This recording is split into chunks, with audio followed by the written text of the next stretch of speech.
ایک چھوٹی سی بستی کے کنارے ایک لڑکی مہک اپنے سسرال کے گھر میں رہتی تھی۔ مہک کی شادی 1 سال پہلے ہوئی تھی۔ اس کا شوہر ارمان ایک مناسب آدمی تھا، مگر اپنے ماں باپ اور بہنوں کے ساتھ مل کر مہک کے ساتھ ناانصافی کرتا تھا۔ مہک کے کپڑے ہمیشہ پھٹے پرانے ہوتے، جبکہ اس کی نندیں نئے کپڑوں اور گہنوں سے سجی رہتی تھی۔ ساس اور نندیں ہمیشہ اس پر چلاتی اور اسے ہر وقت کام کرواتی تھی۔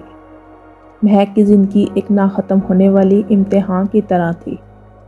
گھر کے سارے کام اس پر چھوڑ دیے گئے، نہ کوئی شکریہ نہ کوئی چھٹی، بس ذلیل کرنے کا طریقہ ڈھونڈتے تھے۔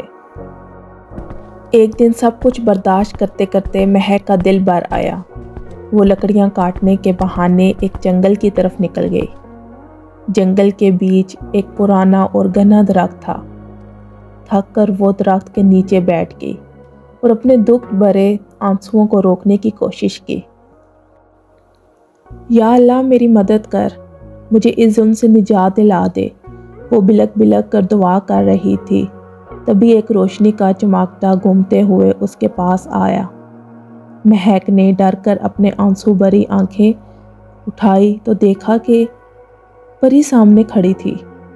پری کے چہرے پر ایک نرم مسکراہٹ تھی اور اس کا سفید لباس چاندنی کی طرح چمک رہا تھا۔ پیاری لڑکی، تم کیوں رو رہی ہو؟ پری نے شفقت بھری آواز میں پوچھا۔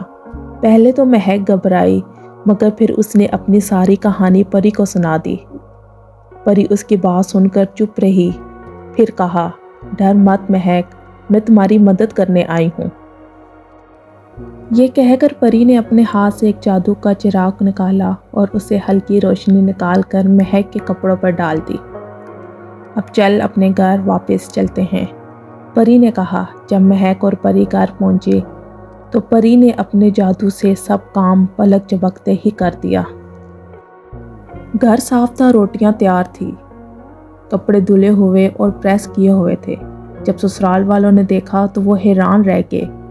انہوں نے سوچا یہ سب مہک نے کیسے کیا، پر انہوں نے اپنی شرمندگی چھپائی اور مہک کو مزید کام کروانے کی سوچی۔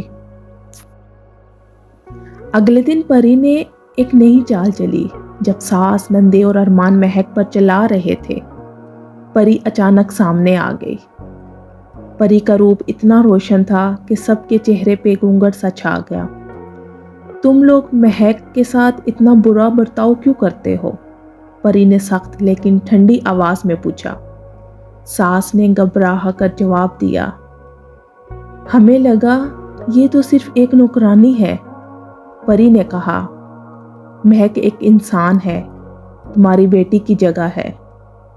تم نے اسے ہمیشہ دکھ دیا، اب تمہیں اپنی غلطی کا احساس ہوگا۔ پری نے اپنے جادو کا چراغ اٹھایا اور ایک روشنی ان پر ڈالی۔ ایک ایک کر کے سب کی غلطیاں ان کے سامنے آ گئی، جیسے ایک کتاب کی طرح پڑھ رہی ہوں۔ ارمان نے دیکھا کہ وہ اپنی بیوی سے کتنا ناانصافی کرتا رہا، اور ساس نے اپنے نفرت بھری آواز یاد کی۔ سب رونے لگ گئے اور مہک سے معافی مانگی۔ ارمان نے وعدہ کیا کہ اب وہ مہک کے ساتھ دے گا اور اس کا شوہر ہونے کا حق ادا کرے گا۔ ساس اور نندوں نے بھی وعدہ کیا کہ اب مہک کو ایک بیٹی کی طرح رکھیں گے۔ پری نے مہک سے کہا، تم نے سب کچھ برداشت کیا، مگر اب تمہارے دن بدلنے والے ہیں۔ اس کے بعد پری واپس جنگل کی طرف اڑ گئی، اپنی روشنی میں گل مل کر غائب ہو گئی۔ مہک کی زندگی اب بالکل بدل گئی تھی۔ اب اس کے سسرال والے اس کی عزت کرتے تھے اور اس کا خیال رکھتے تھے اور اسے اپنا حصہ مانتے تھے۔ مہک نے سب کو معاف کر دیا، لیکن اس کی مصیبت اور حوصلے نے اس کی کہانی کو ایک الگ مثال دی۔